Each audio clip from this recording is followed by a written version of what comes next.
ಎಲ್ಲರಿಗೂ ನಮಸ್ಕಾರ.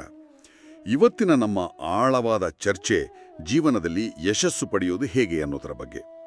ನಾವೆಲ್ಲರೂ ಯಶಸ್ವಿ ಆಗಬೇಕು ಅಂತ ಬಯಸ್ತೀವಿ ಅಲ್ವಾ? ಆದರೆ ಅದಕ್ಕೆ ಸರಿಯಾದ ದಾರಿ ಯಾವುದು, ಅದನ್ನು ತಲುಪೋದು ಹೇಗೆ, ಈ ಪ್ರಶ್ನೆಗಳಿಗೆ ಉತ್ತರ ಹುಡುಕೋಣ ಇವತ್ತು. ಮೊದಲೇ ಒಂದು ವಿಷಯ ಹೇಳ್ಬಿಡ್ತೀವಿ. ಇವತ್ತು ನಾವು ಮಾತಾಡೋ ಈ ಯಶಸ್ವಿ ಜೀವನದ ಸೂತ್ರಗಳು ಏನಿದೆ, ಇದನ್ನು ಗಾಯತ್ರಿ ಪರಿವಾರದ ಸಾಹಿತ್ಯದಿಂದ ತಗೊಂಡಿರೋದು. ಆ ಸಾಹಿತ್ಯ ಯಶಸ್ಸಿನ ಬಗ್ಗೆ ಏನು ಹೇಳುತ್ತೆ ಅಂತ ನೋಡೋಣ ಬನ್ನಿ. ಹೌದು, ಯಶಸ್ವಿ ಜೀವನ ಬೇಕು ಅನ್ನೋ ಆಸೆ ಎಲ್ಲರಿಗೂ ಇವತ್ತೆ. ತುಂಬಾನೇ ಸಹಜ ಅದು. ಆದ್ರೆ ಬರೀ ಆಸೆ ಪಟ್ರೆ ಸಾಕಾಗಲ್ಲ. ಜೀವನದಲ್ಲಿ ಏನಾದ್ರೂ ಸಾಧಿಸ್ಬೇಕು ಅಂದ್ರೆ ಅದಕ್ಕೆ ಒಂದು ಬೆಲೆ ಕೊಡ್ಲೇಬೇಕು. ಬೆಲೆ ಅಂದ್ರೆ ಹಣದ ವಿಷಯನ? ಇಲ್ಲ, ಇಲ್ಲಿ ಬೆಲೆ ಅಂದ್ರೆ ದುಡ್ಡಲ್ಲ.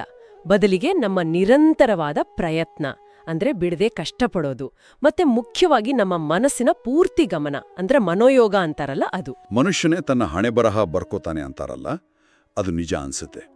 ನಮ್ಮ ಭವಿಷ್ಯ ನಮ್ಮ ಕೈಯಲ್ಲಿದೆ. ಆದರೆ ಈಗಾಗಲೇ ಯಶಸ್ಸು ಕಂಡಿರೋರು ಹಿಡಿದ ದಾರಿ, ಅವರ ಸೂತ್ರಗಳು ನಮಗೆ ದಾರಿದೀಪ ಆಗ್ಬಹುದು. ಹೌದೌದು. ಹಾಗಾಗಿ ಗಾಯತ್ರಿ ಪರಿವಾರದ ಸಾಹಿತ್ಯದಲ್ಲಿ ಹೇಳಿರೋ ಕೆಲವೊಂದು ಮುಖ್ಯ ಸೂತ್ರಗಳನ್ನ ಇವತ್ತು ಸ್ವಲ್ಪ ಆಳವಾಗಿ ನೋಡೋಣ. ಮೊದಲನೇ ಸೂತ್ರ, ಯಶಸ್ಸಿನ ಅಡಿಪಾಯ ಏನು? ಯಶಸ್ಸಿನ ಅಡಿಪಾಯನೇ ದೃಢ ಇಚ್ಛಾಶಕ್ತಿ. ಇದನ್ನೇ ಮೊದಲನೇ ಸೂತ್ರ ಅಂತ ಹೇಳ್ಬೋದು. ಇದು ಯಶಸ್ಸು ಅನ್ನೋ ಮರದ ಬೇರಿದ್ದ ಹಾಗೆ. ಯೋಚನೆ ಮಾಡಿ ನೋಡಿ, ಒಂದು ನದಿ ಹುಟ್ಟಿದಾಗ ಅದಕ್ಕೆ ಸಮುದ್ರ ಸೇರ್ಬೇಕು ಅನ್ನೋ ಒಂದೇ ಆಸೆ, ಒಂದೇ ಗುರಿ ಇರುತ್ತೆ. ದಾರಿಯಲ್ಲಿ ಎಷ್ಟೇ ಬಂಡೆ ಬರ್ಲಿ, ಅಡ್ಡಿ ಆತಂಕ ಬರ್ಲಿ, ಅದು ತನ್ನ ದಾರಿಯನ್ನ ಮಾಡ್ಕೊಂಡೇ ಹೋಗಿ ಕೊನೆಗೆ ಸಮುದ್ರ ಸೇರಿಯೇ ಸೇರುತ್ತೆ. ಹೌದು, ನಿಜ. ಆ ನದಿಯ ಹಠ ಇದೆಯಲ್ಲ, ಅದು ಅದ್ಭುತ. ಹಾಗೆ ಮನುಷ್ಯನಿಗೂ ಒಂದು ಗುರಿ ಮುಟ್ಬೇಕು ಅನ್ನೋ ಗಟ್ಟಿ ಮನಸ್ಸಿದ್ರೆ, ಅದೇ ಆ ದೃಢ ಇಚ್ಛಾಶಕ್ತಿ ಇದ್ರೆ ಯಶಸ್ಸಿನ ದಾರಿಯನ್ನ ಅವನು ಖಂಡಿತ ಕಂಡುಕೊಡ್ತಾನೆ. ಅವನ ದಾರಿಯಲ್ಲಿ ಬರೋ ಅಡ್ಡಿ ಆತಂಕಗಳು ಅವನನ್ನ ತಡೆಯೋಕಾಗಲ್ಲ. ಯಾಕಂದ್ರೆ ಆ ಇಚ್ಛಾಶಕ್ತಿನೇ ನಿಜವಾದ ಶಕ್ತಿ. ಅದೇ ನಮ್ಮನ್ನ ಕೆಲ್ಸ ಮಾಡೋಕೆ, ಅಂದ್ರೆ ಕರ್ಮ ಮಾಡೋಕೆ ಪ್ರೇರಣೆ ಕೊಡೋದು. ಮೊದ್ಲು ಆಸೆ ಅಂದ್ರೆ ಇಚ್ಛೆ ಹುಟ್ಟುತ್ತೆ. ಆ ಆಸೆಯಿಂದ ಸ್ಫೂರ್ತಿ ಬರುತ್ತೆ. ಆ ಸ್ಫೂರ್ತಿಯಿಂದ ನಾವು ಕೆಲ್ಸದಲ್ಲಿ ತೊಡಗ್ತೀವಿ. ಹಾಗಾಗಿ ಯಶಸ್ಸು ಅನ್ನೋದು ಪೂರ್ತಿಯಾಗಿ ನಮ್ಮ ಇಚ್ಛಾಶಕ್ತಿಯ ಕೈಯಲ್ಲೇ ಇದೆ. ಇದಕ್ಕೆ ಉದಾಹರಣೆಗಳು ನಮ್ಮ ಕಣ್ಮುಂದೆನೇ ಇವೆ ಅಲ್ವಾ? ಸಾಮಾನ್ಯ ಪರಿಸ್ಥಿತಿಯಿಂದ ಮೇಲೆ ಬಂದವರು ಎಷ್ಟೋ ಜನ ಇದ್ದಾರೆ. ಖಂಡಿತ. ಒಬ್ಬ ಬಡ ಕೂಲಿ ಕಾರ್ಮಿಕನ ಮಗ ತನ್ನ ಇಚ್ಛಾಶಕ್ತಿಯಿಂದ ಕೋಟ್ಯಾಧಿಪತಿ ಆಗಬಹುದು. ಒಬ್ಬ ಸಾಮಾನ್ಯ ರೈತನ ಮಗ ದೊಡ್ಡ ಪಂಡಿತನಾಗಬಹುದು. ಇತಿಹಾಸದಲ್ಲಿ ನೋಡಿದ್ರೆ ಮಹಾತ್ಮ ಗಾಂಧೀಜಿಯವರ ಜೀವನವೇ ಇದಕ್ಕೊಂದು ದೊಡ್ಡ ಉದಾಹರಣೆ. ಅವರ ಇಚ್ಛಾಶಕ್ತಿ ಎಷ್ಟೊಂದು ಪ್ರಬಲವಾಗಿತ್ತು. ಹೌದು. ಹಾಗೆ ನೆಪೋಲಿಯನ್ ನೋಡಿ, ಚಿಕ್ಕ ವಯಸ್ಸು 18ನೇ ವರ್ಷದಲ್ಲಿ ಇಟಲಿಯನ್ನ ಗೆದ್ದಿದ್ದು ಅದು ಅವನ ಆ ಗಟ್ಟಿ ಮನಸ್ಸಿನಿಂದ, ಇಚ್ಛಾಶಕ್ತಿಯಿಂದಲೇ. ಹಾಗಾದ್ರೆ ಬರೀ ನಾನ್ ಹೀಗಾಗ್ಬೇಕು ಅಂತ ಆಸೆ ಪಟ್ರೆ ಸಾಲ್ದು, ಆ ಆಸೆಯನ್ನ ಗಟ್ಟಿ ಮಾಡ್ಕೋಬೇಕು. ಇದು ನಮ್ಮನ್ನ ಎರಡನೇ ಸೂತ್ರಕ್ಕೆ ಕರ್ಕೊಂಡು ಬರುತ್ತೆ ಅಲ್ವಾ? ಅದೇ ದೃಢ ಸಂಕಲ್ಪ ಶಕ್ತಿ. ಹೌದು, ನೀವು ಹೇಳಿದ್ದು ತುಂಬಾ ಸರಿ. ಆಸೆ ಅಥವಾ ಇಚ್ಛೆಯನ್ನ ದೃಢ ಸಂಕಲ್ಪವಾಗಿ ಬದಲಾಯಿಸಬೇಕು. ಸಂಕಲ್ಪ ಅಂದ್ರೆ ಏನು? ನಾವು ಅಂದ್ಕೊಂಡ ಗುರಿ, ಅಂದ್ರೆ ಇಚ್ಛಿತ ಲಕ್ಷ್ಯ, ಅದನ್ನ ಮುಟ್ಟೋಕೆ ನಮ್ಮ ಮನಸ್ಸು, ಬುದ್ಧಿ ಮತ್ತು ಶರೀರ, ಈ ಮೂರಿಂದಲೂ ತುಂಬಾ ಕಷ್ಟಪಡೋಕೆ ಸಿದ್ಧರಾಗೋದು. ನೀರಿನ ಮೇಲಿರೋ ಗುಳ್ಳೆ ತರ ನಮ್ಮ ಸಂಕಲ್ಪ ಆಗಾಗ ಬದಲಾಗ್ತಿದ್ರೆ ಪ್ರಯೋಜನ ಇಲ್ಲ. ಅದು ಗಟ್ಟಿಯಾಗಿರ್ಬೇಕು, ಅಚಲವಾಗಿರ್ಬೇಕು. ಈ ಸಂಕಲ್ಪ ಶಕ್ತಿನ ಬಲಪಡಿಸ್ಕೊಳ್ಳೋದು ಹೇಗೆ? ಅದು ಅಷ್ಟು ಸುಲಭ ಅಲ್ಲ ಅನ್ಸುತ್ತೆ. ಗಾಯತ್ರಿ ಪರಿವಾರದ ಸಾಹಿತ್ಯದಲ್ಲಿ ಇದಕ್ಕೇನಾದರೂ ದಾರಿ ಹೇಳಿದಾರಾ? ಖಂಡಿತ ಹೇಳಿದ್ದಾರೆ. ಕೆಲವು ದಾರಿಗಳನ್ನ ಸೂಚಿಸಿದ್ದಾರೆ. ಮೊದಲನೇದು, ನಾವು ಮಾಡೋ ಕೆಲ್ಸವನ್ನ ಬರೀ ಡ್ಯೂಟಿ ಅಂತ ಅಲ್ಲ, ಒಂದು ಆಟ ಆಡ್ದ ಹಾಗೆ ಇಂಟ್ರೆಸ್ಟಿಂದ ಪ್ಲಾನ್ ಮಾಡ್ಕೊಂಡು ಮಾಡ್ಬೇಕು. ಓಹೋ, ಆಟದ ಹಾಗೆನಾ? ಹೌದು. ಎರಡನೇದಾಗಿ, ನಮ್ಮ ಗುರಿಗಡೆಗೆ ಧೈರ್ಯದಿಂದ ಅಲುಗಾಡದೆ ಸ್ಥಿರವಾಗಿ ನಿಲ್ಬೇಕು. ಇನ್ನು ಕಷ್ಟಗಳು ಬಂದಾಗ ಆಗೇನ್ ಮಾಡ್ಬೇಕು? ಅದೇ ಮೂರನೇ ದಾರಿ. ದಾರಿಯಲ್ಲಿ ಬರೋ ಕಷ್ಟದ ಪರಿಸ್ಥಿತಿಗಳನ್ನು ನೋಡಿ ಹೆದರ್ಬಾರ್ದು, ಅವುಗಳನ್ನ ಯಶಸ್ಸಿನ ಮೆಟ್ಟಿಲುಗಳು ಅಂತ ತಿಳ್ಕೊಂಡು ದಾಟ್ಬೇಕು. ನಿಜ ಹೇಳ್ಬೇಕಂದ್ರೆ ಕಷ್ಟಗಳು ಯಶಸ್ಸಿನ ಜೊತೆಗಾರ್ತಿಯರು, ಫ್ರೆಂಡ್ಸ್ ಇದ್ದ ಹಾಗೆ ಅಂತ ನಂಬೇಕು. ಯಾಕಂದ್ರೆ ಕಷ್ಟಗಳೇ ನಮ್ಮನ್ನ ಗಟ್ಟಿ ಮಾಡೋದು. ಇದು ತುಂಬಾ ಮುಖ್ಯವಾದ ಮಾತು ಹೇಳಿದ್ರಿ.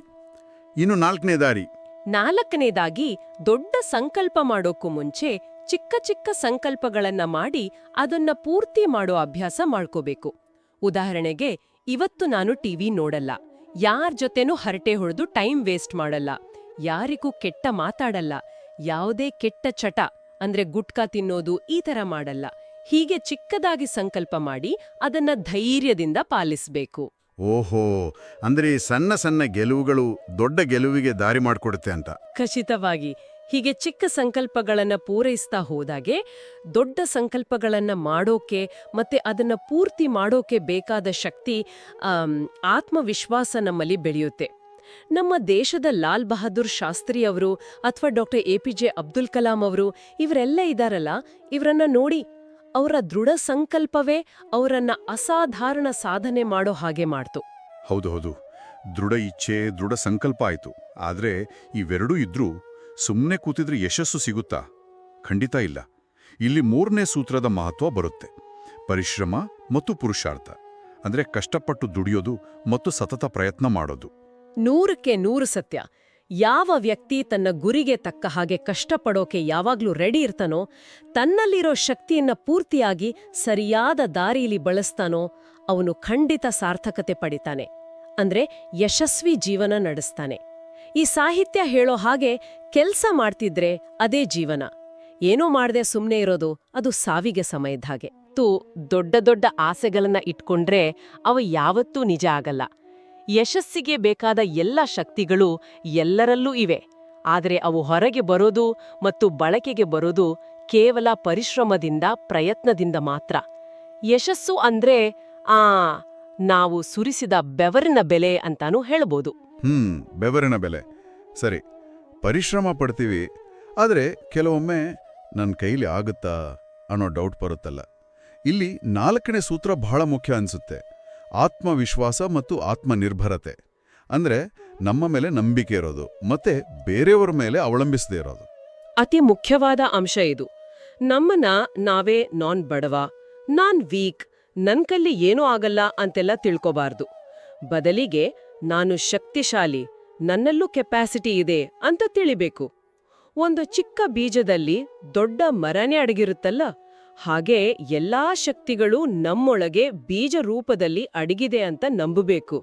ಹೌದು.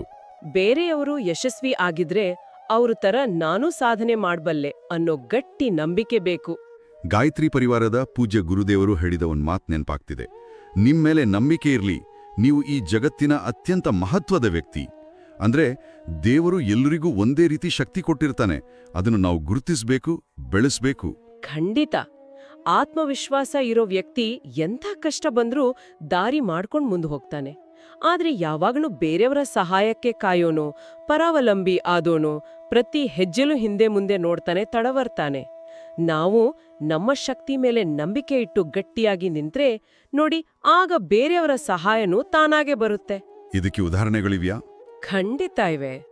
ಮಹಾತ್ಮ ಗಾಂಧೀಜಿ ಅವರ ಆತ್ಮವಿಶ್ವಾಸದಿಂದಲೇ ಇಡೀ ದೇಶನ ಒಂದು ಮಾಡಿಸಿ ಸ್ವಾತಂತ್ರ್ಯ ತಂದ್ಕೊಟ್ರು.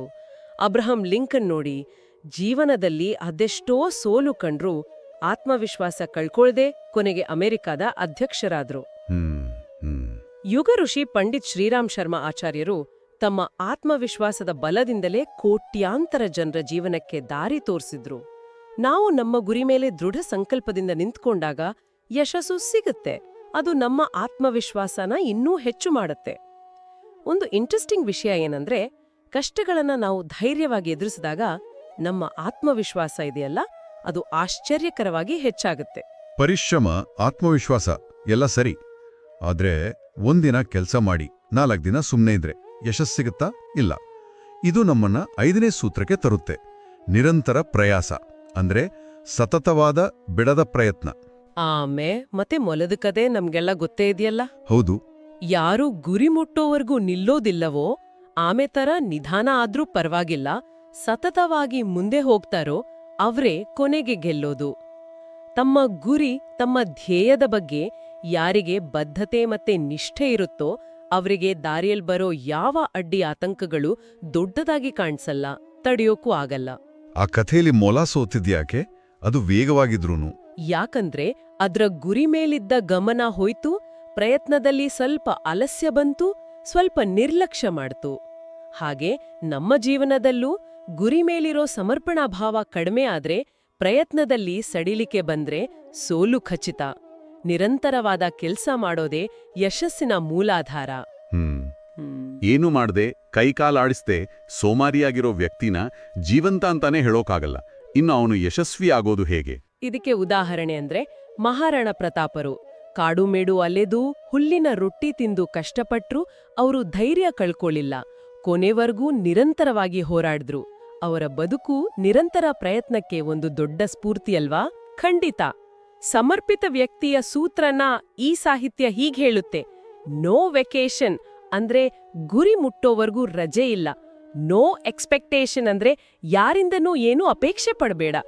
ನೋ ಡಿಸ್ಕ್ರಿಮಿನೇಷನ್ ಅಂದ್ರೆ ಯಾವ ಭೇದ ಭಾವನೂ ಮಾಡಬೇಡ. ಇದು ನಿರಂತರ ಪ್ರಯತ್ನದ ತೀವ್ರತೆಯನ್ನ ತೋರಿಸುತ್ತೆ. ಸರಿ, ಇಚ್ಛಾಶಕ್ತಿ, ಸಂಕಲ್ಪ, ಪರಿಶ್ರಮ, ಆತ್ಮವಿಶ್ವಾಸ, ನಿರಂತರ ಪ್ರಯತ್ನ ಇವೆಲ್ಲ ಸಕಾರಾತ್ಮಕ ಅಂಶಗಳು. ಆದರೆ ನಮ್ಮ ಯಶಸ್ಸಿಗೆ ಅಡ್ಡಿ ಮಾಡೋ ಕೆಲವೊಂದು ನೆಗೆಟಿವ್ ವಿಷಯಗಳು ಇವೆಯಲ್ವಾ? ಚಿಂತೆ, ಭಯ, ಅನುಮಾನ ಇವುಗಳಿಂದ ದೂರ ಇರಬೇಕು. ಇದು 6ನೇ ಸೂತ್ರ. ನಕಾರಾತ್ಮಕ ಯೋಚನೆ ಅಂದ್ರೆ ಚಿಂತೆಯಿಂದ ದೂರ ಇರಿ. ಹೌದು, ಇದು ಬಹಳ ಮುಖ್ಯ. ಗಾಯತ್ರಿ ಪರಿವಾರದ ಸಾಹಿತ್ಯದಲ್ಲಿ ಚಿಂತೆ ಮತ್ತೆ ಚಿತೆ ಅಂದ್ರೆ ಹೆಣ ಸುಡೋ ಜಾಗ ಇವೆರಡೂ ಒಂದೇ ನಾಣ್ಯದ 2 ಮುಖ ಇದ್ದಾಗೆ ಅಂತ ಹೇಳಿದ್ದಾರೆ. ಓಹೋ, ಅಂದ್ರೆ ಚಿಂತೆ ಅನ್ನೋದು ಜೀವಂತ ವ್ಯಕ್ತಿನ ಸುಡೋ ಚಿತೆ ಇದ್ದಾಗೆ. ಅದು ನಮ್ಮ ಜೀವನ ಶಕ್ತಿನ, ನಮ್ಮ ಕೆಲ್ಸ ಮಾಡೋ ಸಾಮರ್ಥ್ಯವನ್ನ ನಿಧಾನವಾಗಿ ಕಡಿಮೆ ಮಾಡಿ ಕೊನೆಗೆ ನಾಶ ಮಾಡುತ್ತೆ. ಹಾಗಾಗಿ ಆಗಿಹೋದ ವಿಷಯಗಳ ಬಗ್ಗೆ ಅಥವಾ ಮುಂದೆ ಏನಾಗುತ್ತೋ ಅನ್ನೋ ಭವಿಷ್ಯದ ಬಗ್ಗೆ ಸುಮ್ನೆ ಚಿಂತೆ ಮಾಡೋದನ್ನ ಬಿಟ್ಟು ಆರೋಗ್ಯಕರವಾದ ಚಿಂತನೆ ಅಂದ್ರೆ ಸ್ವಸ್ಥ ಚಿಂತನ ಮಾಡಬೇಕು. ಚಿಂತೆ ಮತ್ತೆ ಆರೋಗ್ಯಕರ ಚಿಂತನೆ ಇವೆರಡಕ್ಕೂ ವ್ಯತ್ಯಾಸ ಏನಿದೆ? ಚಿಂತೆಲಿ ವ್ಯಕ್ತಿ ಏನ್ ಮಾಡ್ತಾನೆ? ಹಿಂದೆ ಆದ ಸೋಲು, ಮಾಡಿದ ತಪ್ಪು, ಪಟ್ಟ ಅವಮಾನ, ದುಃಖ ಇಂತಹ ಬೇಜಾರಿನ ವಿಷಯಗಳನ್ನೇ ಮತ್ತೆ ಮತ್ತೆ ನೆನೆದು ಹೀಗ್ಯಾಕಾಯ್ತು, ನನಗೆ ಯಾಕೆ ಹೀಗಾಯ್ತು, ಮುಂದೆ ಏನಾಗುತ್ತೋ ಏನೋ ಅಂತ ಕೊರಗ್ತಾ ಕೂತ್ಕೋತಾನೆ. ಇದರಿಂದ ಅವನ ಶರೀರ, ಮನಸ್ಸು, ಆಧ್ಯಾತ್ಮಿಕ ಸ್ಥಿತಿ ಎಲ್ಲವೂ ತುಂಬಾ ವೀಕ್ ಆಗತ್ತೆ.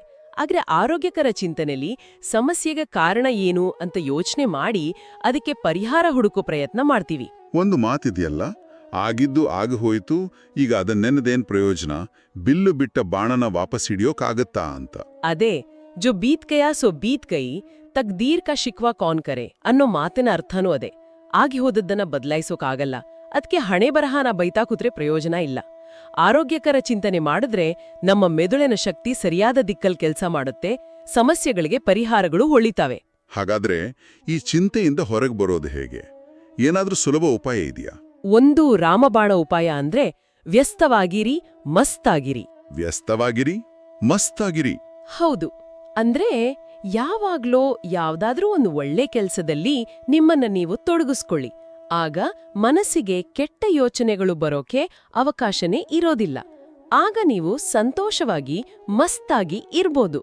ಶ್ರೇಷ್ಠ ವಿಚಾರಗಳ ಜೊತೆ ನಾವು ಉನ್ನತ ಸ್ಥಾನಕ್ಕೆ ಹೋಗ್ಬೋದು. ನಮ್ಮ ಮಾನಸಿಕ ಸಮತೋಲನ ಇದೆಯಲ್ಲ, ಅದು ನಮ್ಮ ಸಂತೋಷದ ಮೇಲೆ ನಿಂತಿದೆ. ಈ ಶರೀರ ಅನ್ನೋ ಗಾಡಿ ಓಡೋಕೆ ಪ್ರಾಣ ಹೇಗೆ ಬೇಕೋ ಹಾಗೆ ಯಶಸ್ಸಿನ ದಾರಿಯಲ್ಲಿ ಹೋಗೋಕೆ ಸಂತೋಷವಾಗಿರೋದು ಅಷ್ಟೇ ಮುಖ್ಯ. ಸಂತೋಷನೇ ಇಲ್ದೆ ಯಾವಾಗ್ಲೂ ಮುಖ ಗಂಟಾಕೊಂಡಿರೋ ವ್ಯಕ್ತಿ ಜೀವ ಇಲ್ದ ಹಾಗೆ. ಅವನಿಗೆ ದುಃಖ, ನಿರಾಶೆ ಅನ್ನೋ ಕ್ಷಯರೋಗ ಅಂಟ್ಕೊಂಡಿರುತ್ತೆ. ಅಯ್ಯೋ, ಇಂಥ ನಿರುತ್ಸಾಹಿ ವ್ಯಕ್ತಿ ಯಶಸ್ಸಿನ ದೊಡ್ಡ ದಾರಿಯಲ್ಲಿ ಹೆಜ್ಜೆ ಹಾಕೋದು ಹೇಗೆ ಸಾಧ್ಯ?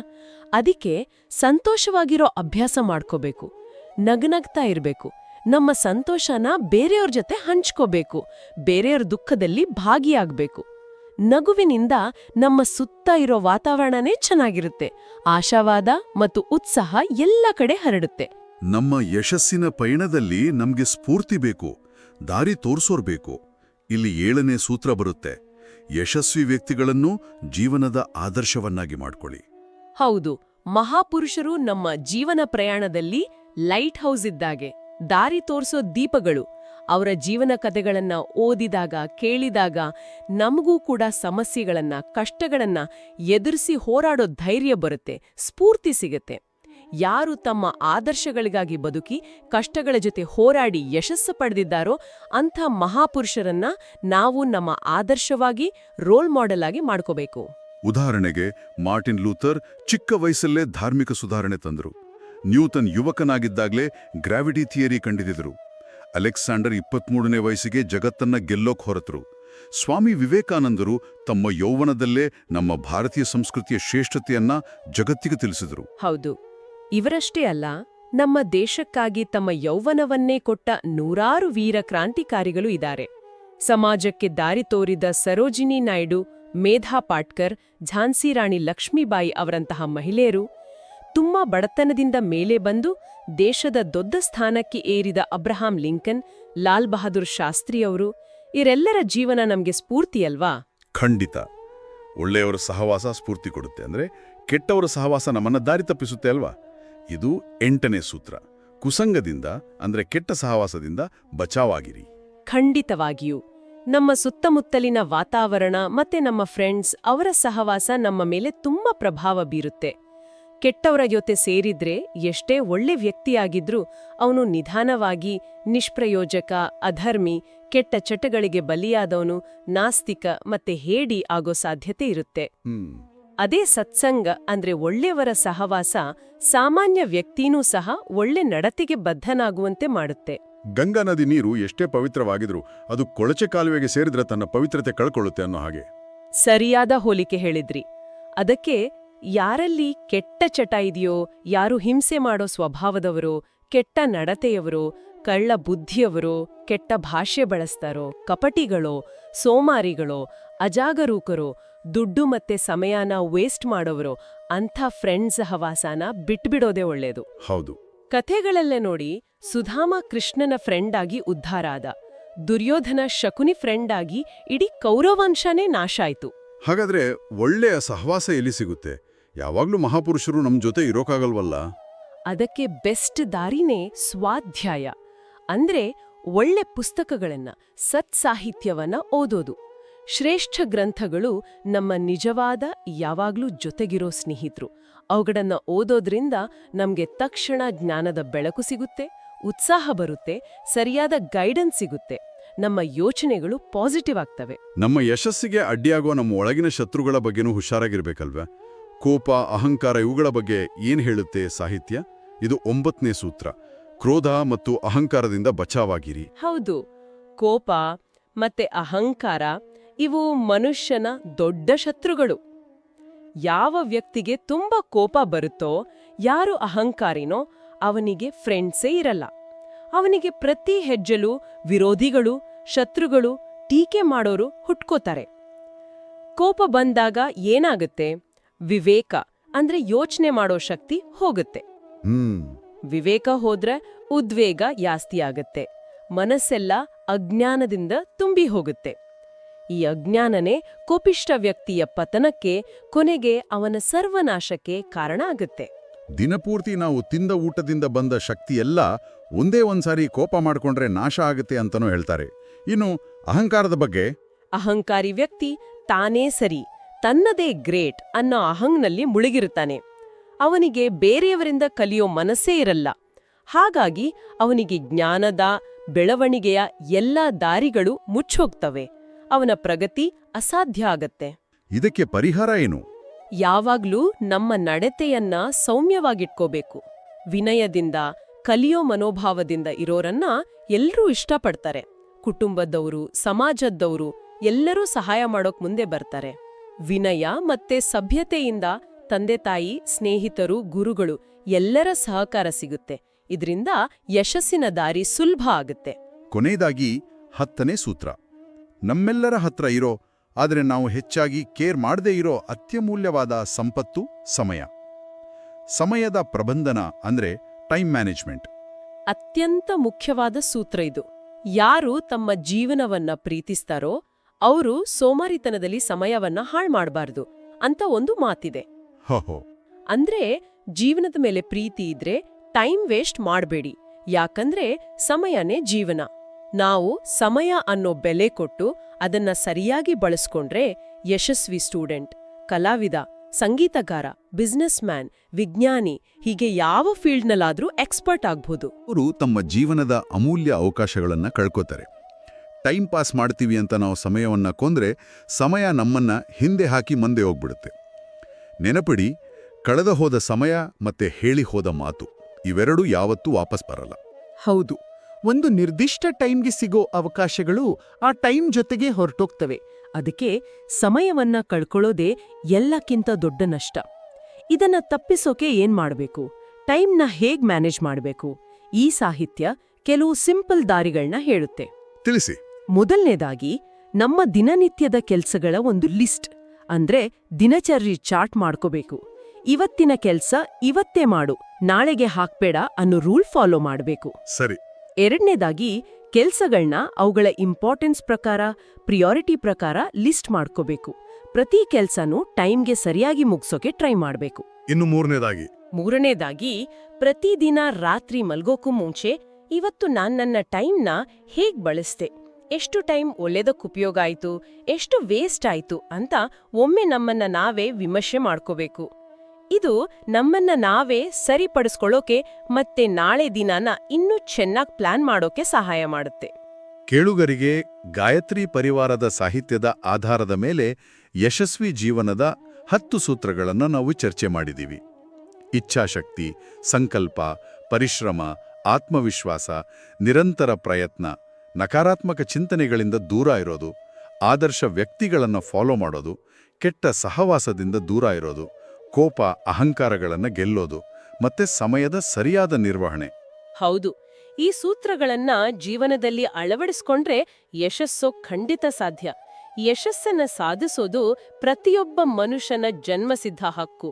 ಯಾರು ಈ ಹಕ್ಕನ್ನ ಕಡೆಗಣಿಸಿ ಹೇಗೋ ಬದುಕಿದ್ರೆ ಸಾಕು ಅಂತ ಸುಮ್ನಿದ್ಬಿಡ್ತಾರೋ ಅವರು ಈ ಅತ್ಯಮೂಲ್ಯವಾದ ಮಾನವ ಜನ್ಮವನ್ನ ವೇಸ್ಟ್ ಮಾಡ್ಕೊಂಡ್ ಹಾಗೆ, ಮತ್ತೆ ಸಿಗುತ್ತೋ ಇಲ್ವೋ ಗೊತ್ತಿಲ್ಲದ ಈ ಗೋಲ್ಡನ್ ಆಪರ್ಚುನಿಟಿನ ಕಳ್ಕೋತಾರೆ. ಹಾಗಾದ್ರೆ ಇನ್ಯಾಕೆ ತಡ? ಏಳಿ, ಇವತ್ತಿಂದಲೇ, ಈ ಕ್ಷಣದಿಂದಲೇ ನಿಮ್ಮ ಗುರಿಯ ಕಡೆಗೆ, ನಿಮ್ಮ ಯಶಸ್ಸಿನ ಕಡೆಗೆ ಗಟ್ಟಿ ಹೆಜ್ಜೆ ಇಳಿ, ಪ್ರಯತ್ನನ ಶುರು ಮಾಡಿ. ಕೊನೆಗೆ ಗಾಯತ್ರಿ ಪರಿವಾರದ ಸಾಹಿತ್ಯದಿಂದ ಬಂದ ಈ ಸ್ಫೂರ್ತಿ ಕೊಡೋ ಮಾತುಗಳನ್ನ ಕೇಳಿ. ನೀವು ನಡೆಯೋಕೆ ಶುರು ಮಾಡಿದ್ರೆ ಸಾಕು, ಬಿರುಗಾಳಿಗಳು, ತೂಫಾನುಗಳು ತಾವಾಗೆ ನಿಮ್ ಜೊತೆ ನಡೀತವೆ. ದೊಡ್ಡ ಸಾಗರಗಳೇನೋ, ಎತ್ತರದ ಹಿಮಾಲಯದ ಶಿಖರಗಳು ಸಹ ನಿಮ್ಗೆ ದಾರಿ ಮಾಡ್ಕೊಡೋಕೆ ಬಗ್ಗುತ್ವೆ. ದಾರಿಲಿ ಕಾಣೋ ಅಡ್ಡಿಗಳು ನಿಮ್ಮನ್ನ ತಡಿತವೆ ಅಂತ ತಿಳ್ಕೋಬೇಡಿ. ನೀವು ಕೇವಲ ಒಂದು ದೀಪದ ಹಾಗೆ ಉರಿಯೋಕೆ ರೆಡಿಯಾದ್ರೆ ಸಾಕು, ನಿಮ್ಗೋಸ್ಕರ 1000 ಸೂರ್ಯರು ಬೆಳಗೋಕೆ ಸಿದ್ಧರಾಗ್ತಾರೆ. ಆಹಾ, ಈ ಮಾತುಗಳ ಅರ್ಥ ನಮ್ಮಲ್ಲಿ ಗಟ್ಟಿ ನಿರ್ಧಾರ ಮತ್ತು ಪ್ರಯತ್ನ ಇದ್ರೆ ಎಂಥ ಅಡ್ಡಿ ಆತಂಕಗಳನ್ನು ಮೀರಿ ನಿಲ್ಬೋದು, ಅಸಾಧ್ಯ ಅಂತ ಅನ್ನೋದನ್ನು ಸಾಧಿಸ್ಬೋದು. ಹೌದು, ಈ ಯಶಸ್ಸಿನ ಸೂತ್ರಗಳು ಕೇವಲ ಕೇಳೋದಕ್ಕೆ ಮಾತ್ರ ಇರದೆ ನಮ್ಮ ದಿನನಿತ್ಯದ ಬದುಕಿನ ಭಾಗ ಆಗ್ಲಿ ಅಂತ ಆಶಿಸೋಣ. ಮುಂದಿನ ಬಾರಿ ಮತ್ತೊಂದು ಆಳವಾದ ವಿಷಯದೊಂದಿಗೆ ಮತ್ತೆ ಭೇಟಿಯಾಗೋಣ. ಎಲ್ರಿಗೂ ಧನ್ಯವಾದಗಳು.